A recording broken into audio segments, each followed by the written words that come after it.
Hey everyone, I wanted to pop on here just to share some advice for anyone considering going to cosmetology school and the alternative ways that you can build a career in the beauty industry.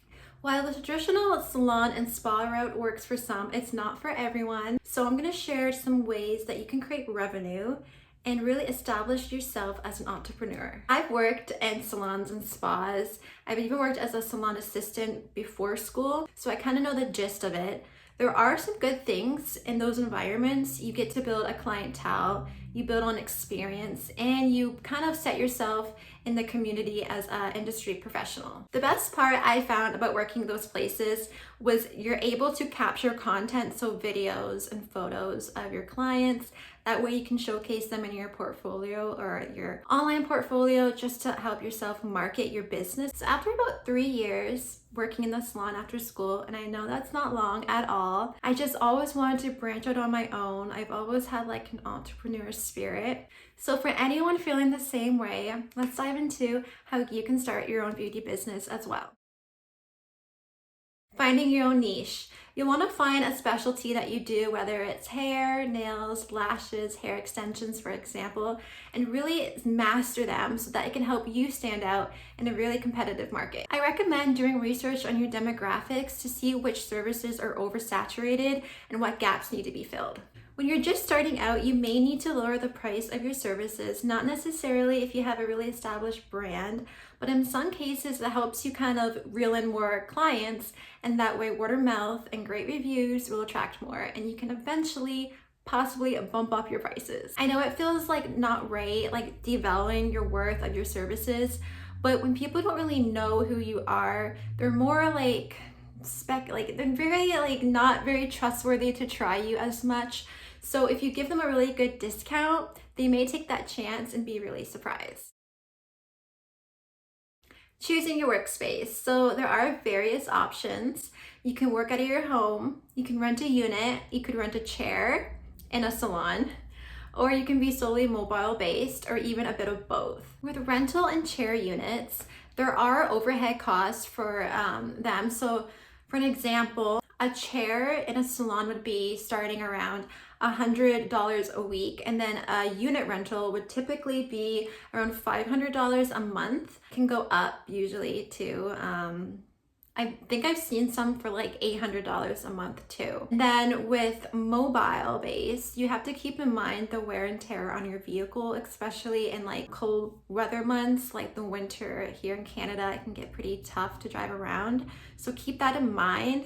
But overall, it's not that bad. You just have to be careful when you're going to people's houses. The best affordable way, in my opinion, is doing both mobile-based and home-based services. That way you have more control and flexibility. Now, obviously, you'll need capital to start your business. This can be through working jobs, various jobs to save up over time. It could be family loans, it could be business grants, it could even be a bank loan. I don't really suggest going the bank loan right from the get-go because you want to kind of get a vibe of your brand, the services you're offering, how much capital you need. You don't really want to go too far all at once, because to me that's kind of scary. Starting small is the perfect way to go. When I was in a salon, I wasn't allowed to freelance, which really it limited me, right? So what I did was I worked retail. You could work like retail, service, any type of service job, food job, like any type of like gig work too would work great. That way, when you're not working, you can do what you please and like a side hustle and work on your skills. That way you're not so limited, rather than a salon when they're only giving you part-time hours. You're trying to make more money, but they're not allowing it. It's kind of like, it's kind of a mess. But if you find a good one that does that, that's even better. So I always suggest building your kit gradually, not all at once. That way you can see what you need and what's taking off or not. And a business plan is really important to start making. You can really track your finances and your goals. If you don't know how to make a business plan, there are templates and YouTube videos online that you can kind of teach yourself, or you can connect with your local business development center, and I'm sure that they can refer you to someone that can help you with that.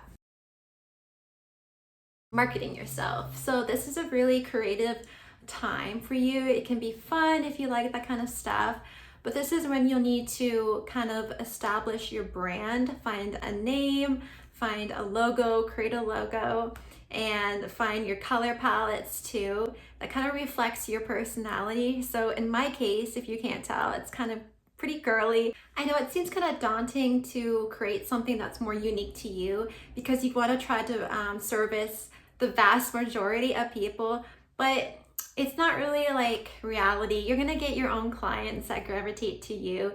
It's not really realistic to have everyone come to you because they're all gonna have their own unique style, and some are just gonna resonate with yours better than others. So using social media will actually create more clients for you too, believe it or not, and I'm just kidding, but it will. Make sure you have like a Facebook or an Instagram, a TikTok, or even like a YouTube. You don't necessarily have to have them all, but I've been told, and I kind of noticed too, a lot of my bookings come from Instagram.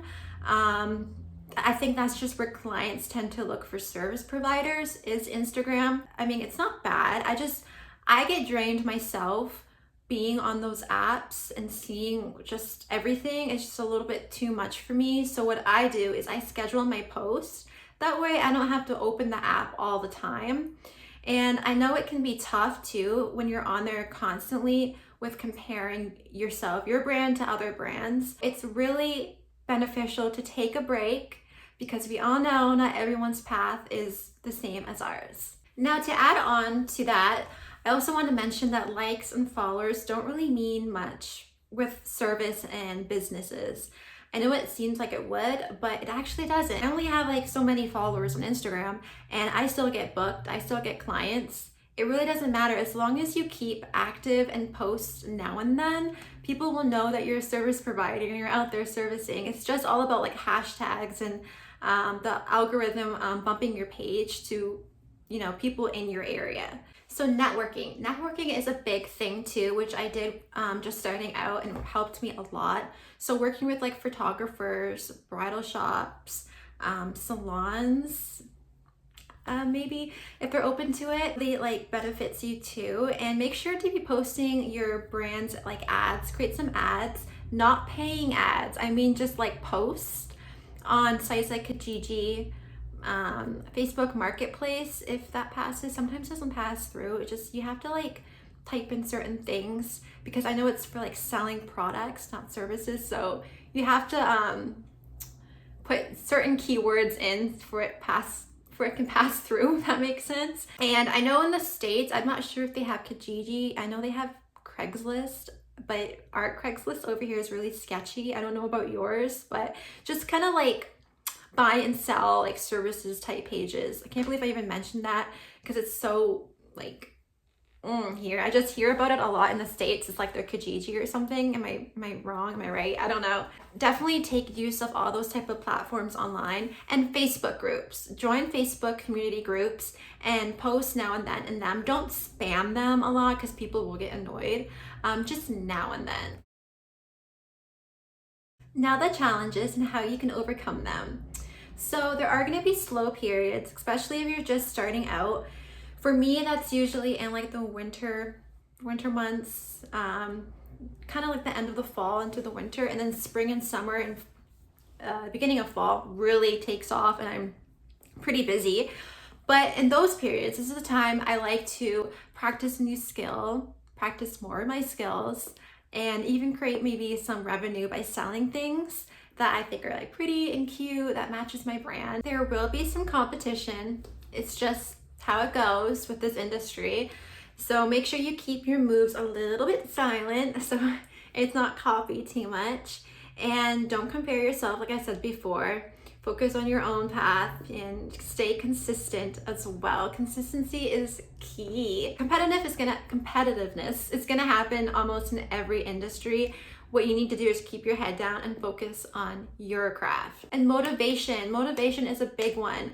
So there's times when we feel so motivated, and then there's times where it's just like, it's something we constantly have to work on. Like I said, consistency, if you can make a schedule, of what to do, your goals for your business, like every single day. That's gonna help you pull through and stay on track. Remember, as an entrepreneur, it's all depends on you. As a business owner, it's all on you. If you slack, your business is gonna slack. So make sure you're pulling up, you know, your big girl pants and getting to work. Finding your first clients.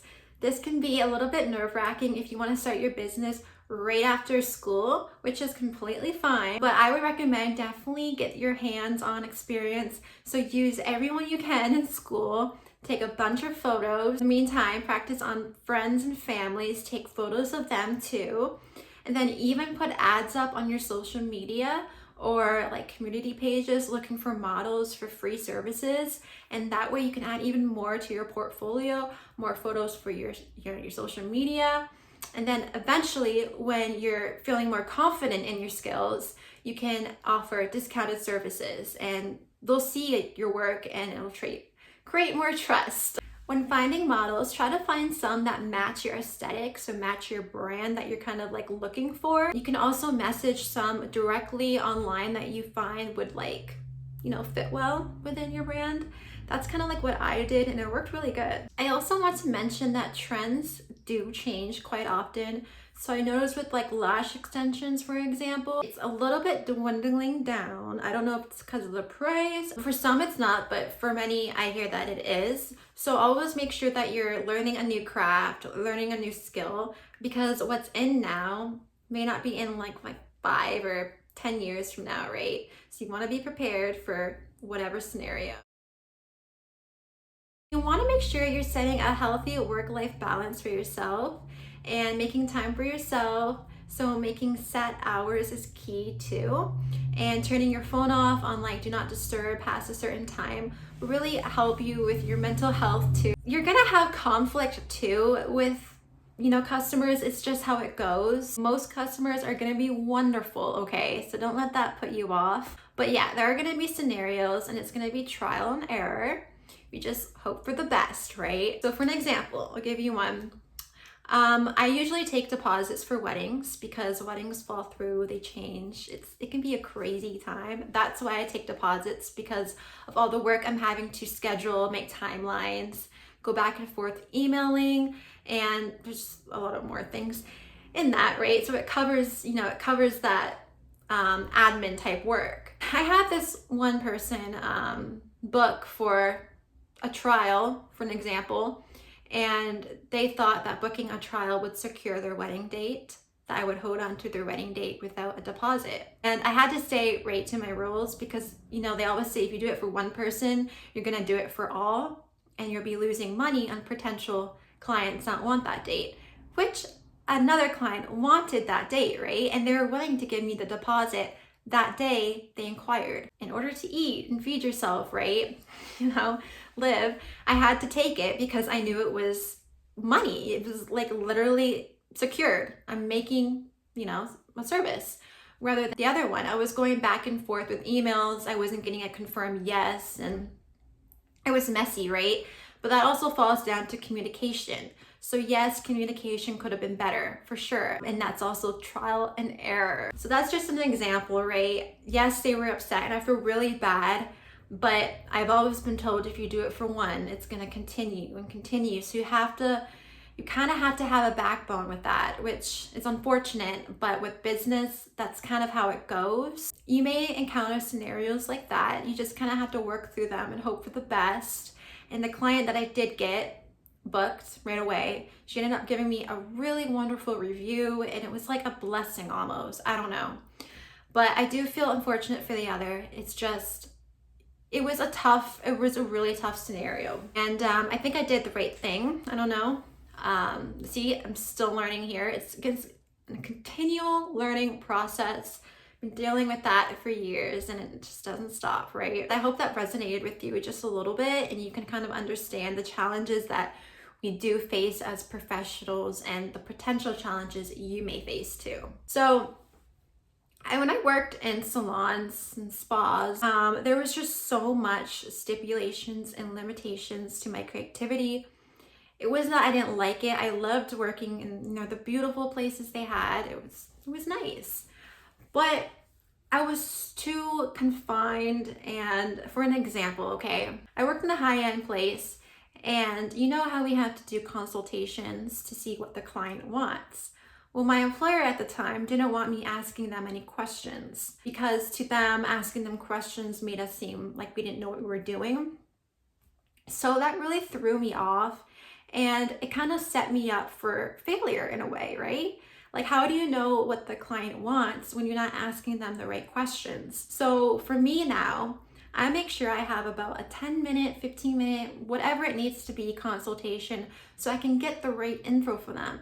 And they're always pleased at the end because I took the time, I know what they want, there's no mess ups, there's no confusion. Other than working there, there was confusions and mess up because I couldn't ask the questions. I had to go and tell them what I thought they needed, right? What I thought they looked good on them. But what I think isn't necessarily what they think, right? So you kind of have to like pull those questions from them and ask them what they want and what they like and what they don't like. That way, they're gonna get the perfect results they're hoping for. So that's just kind of a scenario I had. And there was also another place and they wouldn't let me do as much. I was very limited. You know how I love to style. They would never let me style, even though I would say it over and over again, right? I wanted to master a specific craft. I could go on with these stories, but I was just wanted to kind of share with you so that you can kind of relate to, like,